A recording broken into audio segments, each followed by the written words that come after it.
मुंबई में होगी जंग, पाकिस्तान की तैयारियां जोरों पर और वसीम भाई की wisdom. This is Najibul Hasnain, honestly speaking. मेरे पीछे बैकग्राउंड में आपको पटाखों की आवाज़ें आएंगी क्योंकि यहाँ दिवाली की कहीं सेलिब्रेशन हो रही है और मेरे तमाम देखने वालों को दिवाली की बहुत बहुत मुबारकबाद।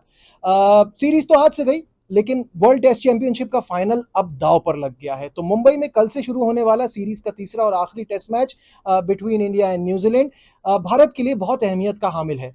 बिकॉज ये याद रहे कि हिंदुस्तान अपने घर में कभी 3 मैच की सीरीज में व्हाइट वॉश नहीं हुआ है, कभी 3-0 नहीं हुआ है। तो इस बार तारीख रकम हो सकती है। तो ये ज्यादातर दबाव जो है वो हिंदुस्तान के ऊपर है, क्योंकि पुणे में तो न्यूजीलैंड ने पूरी तरह से डोमिनेट किया था, चीजें अपने कंट्रोल में रखी थी। अब बात ये हो रही है कि मुंबई में पिच किस तरह की होगी। पहले खबरें आ रही थी कि स्पोर्टिंग विकेट होगी, जहां बैट्समैनों को पहले दिन जरा मदद मिलेगी, फिर स्पिन का भी रोल रहेगा, बॉलर्स भी नजर आएंगे एक्शन में। लेकिन अब जो फाइनल रिपोर्ट आ रही है और हिंदुस्तान टाइम्स की तरफ से भी आई है कि मुंबई एसोसिएशन से मैनेजमेंट ने एक रैंक टर्नर की डिमांड की है। उन्होंने वो चाहते हैं एक रैंक टर्नर हो। ये बात कुछ इस वजह से समझ नहीं आती कि जो पिछला मैच था उसमें आप अगर नोट करें तो स्पिनर्स का रोल बहुत ही अहम रहा था, और 19 विकेटें 20 में से स्पिनर्स ने ली थी और 13 विकेटें तो मिचेल सेंटनर ने ली थी।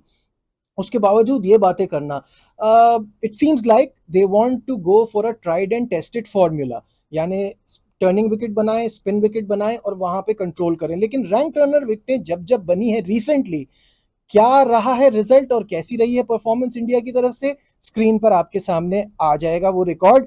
तो 2017 में ऑस्ट्रेलिया के खिलाफ पुणे में, जहां पहली इनिंग में 105, दूसरी इनिंग में 107, 333 रन के बड़े मार्जिन से शिकस्त का सामना करना पड़ा था 2017 के इस मुकाबले में अगेंस्ट ऑस्ट्रेलिया। फिर 2023 में ऑस्ट्रेलिया के खिलाफ इंदौर में, जहां नेथन लायन की शानदार परफॉर्मेंस के आगे सब परेशान हो गए थे। और फिर 2021 में इंग्लैंड के खिलाफ चेन्नई में, जहां जैक लीश ने बहुत तंग किया था। और 2024 में हैदराबाद में आखिरी इनिंग में बैटर्स ने बड़ा स्ट्रगल किया था इंडिया के। तो ये तमाम मैचेस में इंडिया को शिकस्त का सामना हुआ था और ये सब रैंक टर्नर थे। तो अब यही बात समझ में आ रही है कि शायद इस वजह से स्पिन विकेट एक ऑप्शन बनती है, क्योंकि अगर जरा सी भी ऐसी पिच बना दी जहां सीम होने लगा, तो हमें बेंगलुरु टेस्ट में याद है क्या हुआ था। 46 पे ऑल आउट हो गए थे। जरा सी बॉल हिलती है तो इंडियन बैटर्स परेशान हो जाते हैं। तो ये बड़ी मुश्किल सिचुएशन है, क्या करें क्या ना करें। तो अब तो कल ही पता चलेगा किस तरह की पिच है और कैसे बिहेव करती है। आगे बढ़ते हैं, बात करते हैं कि जब ये दोनों टीमें लास्ट टाइम वानखेड़े में टकराई थी, तो वो था दिसंबर का महीना 2021 में, 3 साल पहले, जहां एजाज पटेल ने बहुत ही शानदार बॉलिंग की थी और 10 विकेटें इनिंग में ले ली थी। लेकिन उसके बावजूद भी 372 रन के बड़े मार्जिन से न्यूजीलैंड को शिकस्त का सामना करना पड़ा था। तो रिसेंटली मेमोरी इस ग्राउंड में भारत की बहुत ज़बरदस्त है, और मुझे ऐसा लगता है कि वो कहते हैं ना, when the going gets tough the tough gets going. तो कल मुझे लगता है कि हिंदुस्तान कमबैक भी करेगा। और सीरीज तो ऑलरेडी हार चुके हैं, लेकिन ये मैच अब जीतना बहुत ज़रूरी है, ताकि बॉर्डर गवास्कर में इतना प्रेशर ना आए वर्ल्ड टेस्ट चैंपियनशिप में फाइनल में पहुंचने के लिए। जहां तक न्यूजीलैंड की अपडेट है तो वो बड़ी सिंपल है। उसमें यह है कि अब तक आप सबको पता ही चल गया होगा कि केन विलियमसन टीम का हिस्सा नहीं है। केन विलियमसन के लिए उनके कोच गैरी स्टेड ने कह दिया है कि he will be fully fit and available for that first test match home में अगेंस्ट इंग्लैंड। तो वो नहीं है, और सीरीज ऑलरेडी न्यूजीलैंड जीता हुआ है, तो उनको रिस्क लेने की ज़रूरत नहीं है विलियमसन के साथ। हिंदुस्तानी सपोर्टर्स के लिए मैं ये कहना चाहूँगा, our greatest glory is not to never fall, it's about rising up every time we do. तो आपकी टीम एक बहुत शानदार टीम है, और इतने सालों में ये 12 साल 18 सीरीज एट होम, तो ज़्यादा क्रिटिसिज्म बनता नहीं है। और बैक करें अपनी टीम को। ये टीम बहुत शानदार है और इसने आपको बड़ी अच्छी मेमोरीज दी हैं रिसेंट टाइम में। यहाँ ये सीरीज़ ख़राब रही, क्रेडिट थोड़ा न्यूजीलैंड को भी जाता है, उन्होंने बहुत बेहतरीन खेल का मुजाहरा किया है, और मुझे लगता है कि जिसका क्रेडिट बनता है उसको मिलना भी चाहिए। खैर, मूविंग ऑन। कुछ दिनों से मैं एक चीज़ मिस कर रहा था, ये गौतम गंभीर और रवि शास्त्री वाला मैंने उसको सर्च करके देखा कि क्या मामला चल रहा है, ये इन दोनों को क्यों मिलाया जा रहा है? तो पता ये चला कि रवि शास्त्री ने रिसेंटली बैक किया है गौतम गंभीर को और कहा ये है कि obviously it's very very difficult एक ऐसी टीम को कोच करना जिसकी क्रेजी फॉलोइंग हो, सपोर्ट हो, बड़ा मुश्किल हो जाता है। तो उनको थोड़ा सा वक्त दीजिए, वो एक अच्छे कोच हैं, टाइम मिलेगा, ऑब्वियसली वो अच्छा करेंगे और अच्छे रिजल्ट्स लाएंगे। लेकिन एक जो वीडियो वायरल हो रही है उस वक्त की, जब रवि शास्त्री कोच थे, तो गौतम गंभीर का कहना था कि ऑस्ट्रेलिया में वर्ल्ड सीरीज के अलावा इनकी अचीवमेंट क्या है, कुछ भी नहीं। तो अब गौतम को रियलाइज हो रहा होगा कि ये बाहर बैठ के बातें करना आसान होता है, अंदर जब आते हैं तो आपको सिचुएशन का पता चलता है, it's not that easy.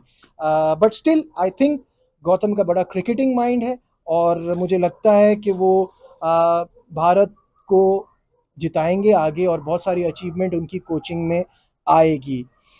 Moving on, अब थोड़ी सी बात कर लेते हैं पाकिस्तान की। पाकिस्तान टीम के लिए मुश्किल इम्तिहान है, ऑस्ट्रेलिया में वनडे सीरीज है और वहाँ पे जो है पाकिस्तान, मैंने आपको पहले भी बताया था कि 2002 में एक वाहिद सीरीज है जो पाकिस्तान जीता है और वो थी वकार यूनिस की क़यादत में। इस बार रिजवान नए कप्तान बने हैं, बहुत सारी एक्सपेक्टेशन है बट बड़ा मुश्किल है। बाबर आजम के लिए लोग ये कह रहे हैं कि उन पे बड़ा प्रेशर होगा क्योंकि वो ऑलरेडी टेस्ट टीम से बाहर हो गए हैं, तो कहीं उनकी वनडे में जगह चली ना जाए। ये अनफेयर है। मैं समझता हूँ बाबर आजम पाकिस्तान के इस वक्त के बहुत बड़े प्लेयर हैं और उनको बिल्कुल प्रेशर नहीं लेना चाहिए। He is a big name, उनको वहाँ जाके सिर्फ अपनी बैटिंग पे फोकस करना है एंड आई एम श्योर वो अच्छा करेंगे। मैनेजमेंट की तरफ से उनको सपोर्ट की बहुत ज़्यादा ज़रूरत है और आई एम श्योर वो भी उनको दे रहे होंगे फुल अपनी सपोर्ट। जहाँ तक बात है शाहीन आफरीदी, नसीम शाह, हारिस रऊफ़ और मोहम्मद हसनैन की, उन्होंने खूब बॉलिंग की प्रैक्टिस की है। वो लग रहा है कि अपना रिदम तलाश कर रहे हैं before this big series. 3 one day matches की सीरीज का आगाज होगा पीर से और इसके बाद 3 मैचेस के बाद फिर है T20 सीरीज, तो खूब सारा एक्शन है यहाँ पे। अब थोड़ी सी बात कर लेते हैं पाकिस्तान के legendary fast bowler, former captain Wasim Akram की, जिन्होंने मेलबर्न से एक ऑनलाइन कॉन्फ्रेंस की जिसमें उन्होंने बहुत अच्छी बातें की हैं और बहुत सारे टॉपिक्स पे। तो सबसे पहले उन्होंने बाबर के लिए कहा है कि सिर्फ अपने रन्स पे फोकस करें एंड फॉरगेट अबाउट कैप्टनसी, भूल जाएं। तो ये तो हम भी बहुत अरसे से कह रहे हैं कि कैप्टनसी इनको रोक रही है एक अजीम खिलाड़ी बनने से, तो फोकस ऑन योर बैटिंग। साथ साथ उन्होंने शाहीन, नसीम और दीगर यंग खिलाड़ियों को एक मशवरा दिया है जो बहुत ही ज़बरदस्त मशवरा है और आई एम श्योर कि ये सबको देना चाहिए कि आप सोशल मीडिया से दूर रहें, ट्विटर से दूर रहें, गेम पे ध्यान दें। साथ साथ जब ये बात हो रही थी ऑब्वियसली फ़खर जमान पे बात की कि वो जो ट्वीट वाला मामला है उससे फ़खर को सबक मिला होगा और उन्होंने कहा मुझे यकीन है कि ये ट्वीट फ़खर ने खुद नहीं की है। रिजवान की कैप्टनसी पे वसीम अकरम का कहना था कि ये बेस्ट चॉइस है कैप्टनसी की और उन्हें उम्मीद है ये अच्छा करेंगे अपनी कप्तानी में। चेयरमैन पीसीबी से कहते हैं मेरी मुलाकात हुई थी यूएसए में, जहां उन्होंने मुझे एक जॉब भी ऑफर की थी, की रोल ऑफर किया था, लेकिन मैं 9 to 5 वाला आदमी नहीं हूँ। फैमिली मेरी ऑस्ट्रेलिया में रहती है, मैं खुद कराची में रहता हूँ, बड़ा मुश्किल हो जाएगा इतना टाइम देना। और ऑस्ट्रेलिया के खिलाफ लिमिटेड ओवर्स की सीरीज पे एब्सोल्यूट क्लैरिटी है वसीम भाई के पास। वसीम अकरम ये कहते हैं कि एक भी वनडे मैच पाकिस्तान जीत गया ना तो उसको अचीवमेंट माने, T20 सीरीज बहुत एक्साइटिंग होगी। तो मुझे लगता है वो ये बात उनकी ठीक है। वनडे में हमारे लिए बहुत मुश्किल लगता है, T20 में ज़रा मज़ा आएगा, देखते हैं कैसी क्रिकेट होती है। फिलहाल इस वीडियो में बस इतना ही। एक बार फिर इंडिया में और इंडिया से बाहर जितने भी दिवाली सेलिब्रेट कर रहे हैं उनको मेरी तरफ से दिवाली की बहुत बहुत मुबारकबाद।